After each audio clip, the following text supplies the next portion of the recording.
এই মুহূর্তে হাসনাত আব্দুল্লাহর সাথে চট্টগ্রামে যে ঘটনা ঘটেছে, এই ঘটনায় নড়ে চড়ে বসেছে খোদ এনসিপি।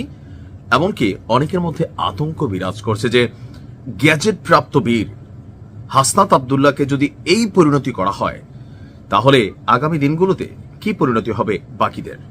সামনে নির্বাচনকে ঘিরে উত্তাপ চলছে রাজনীতির মাঠে। আর এখন কে যে আসলে অন্ধকারে কারে মারে, কারে আপনি দায়ী করবেন, এটা বোঝা একটু কষ্টকর। তো আমার মতন অনেকে নিশ্চয়ই ভাবছেন যে আমাদের জুলাই যোদ্ধা যিনি আছেন হাসনাত আব্দুল্লাহ, তিনি তো অনেক সাহসী, গ্যাজেট প্রাপ্ত বীর, তো তারে মারার মতন এত বড় সাহস কে করলো? তবে এখানে নামগত একটা ফেরকা আছে।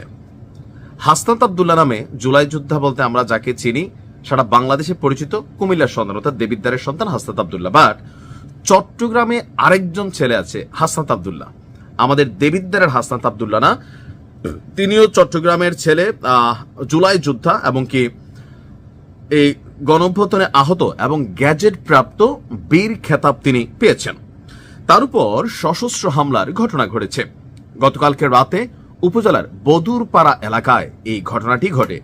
আর এই ঘটনায় মাইনুদ্দিন নামে আরেক যুবক আপনার হাসনাত আব্দুল্লাহকে বাঁচাতে গিয়ে আহত হয়। তথ্যসূত্র বলছে 15 থেকে 20 জনের একটি সংঘবদ্ধ দল অতর্কিত লাঠি এবং দেশীয় অস্ত্রশস্ত্র নিয়ে এই অতর্কিত হামলা চালায়। হামলাটি ঘটে চট্টগ্রামের চন্দনাইশের বদুরপাড়া পাক্কা দোকান এলাকা থেকে পেট্রোল পাম্পের সামনে যে সড়ক আছে সেখানে। এই ঘটনার পেছনে সাম্প্রতিক একটি রাজনৈতিক কর্মসূচির যোগসূত্র থাকার আশঙ্কা প্রকাশ করা হচ্ছে। নাম প্রকাশে অনিচ্ছুক এক জুলাই যোদ্ধা তিনি বলছেন যে চট্টগ্রাম 14 আসনের বিতর্কিত প্রার্থী জসিমউদ্দিনের মনোনয়ন বাতিল এবং গ্রেফতারের দাবিতে নির্বাচন কমিশনে জুলাই যোদ্ধাদের পক্ষ থেকে একটি স্মারকলিপি প্রদান করা হয়েছিল। ওই স্মারকলিপি প্রদানের কারণেই এই হামলার ঘটনা ঘটে। তো চট্টগ্রাম 14 আসনের বিতর্কিত প্রার্থী জসিমউদ্দিনকে, তিনি সম্ভবত বিএনপির আপনার যিনি প্রার্থী, তো স্বাভাবিকভাবে যদি এরকম কোনো অ্যাক্টিভিটিস ঘটে রাজনৈতিক দল হিসাবে, আমি জানি না যে তিনি জসিমউদ্দিন কি বিএনপির প্রার্থী কিনা, সরি এলডিপির প্রার্থী চট্টগ্রাম, সরি এলডিপি না, এই ঘটনার পর এলডিপির প্রার্থী যে, কারণ এখন তো এনসিপি, এলডিপি, জামাত ইসলাম তারা একটা টিম হয়েছে।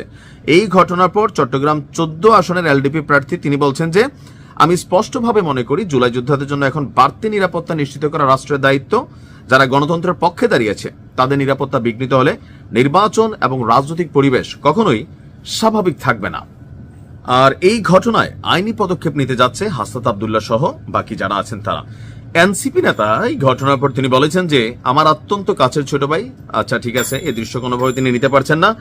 হাসান আলী গিয়ে এনসিপির প্রার্থী ছিলেন, পরবর্তীতে 11 দলীয় জোট গঠনের পর চট্টগ্রাম 14 আচ্ছা, এখন আমার ধারণা জসিমউদ্দিন যিনি, তিনি সম্ভবত বিএনপির প্রার্থী, আমি শতভাগ শিওর না।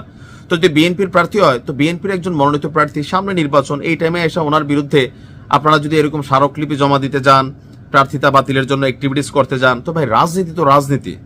আগে তো আওয়ামী লীগ নিয়ে কথা বলতেন বা আওয়ামী লীগের ইস্যুতে অনেক কথা বলা যেত, এখন তো সবাই মজলুম, আপনিও মজলুম ছিলেন, বিএনপি রাজপথে আরো মজলুম ছিল।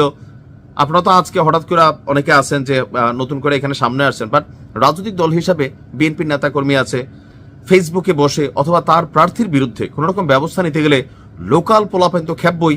আর আপনাদের কথার যে ভাষা, তো এই ভাষা শুনলে কারই না রাগ ওঠে। সো সেই জন্য মুখের ভাষা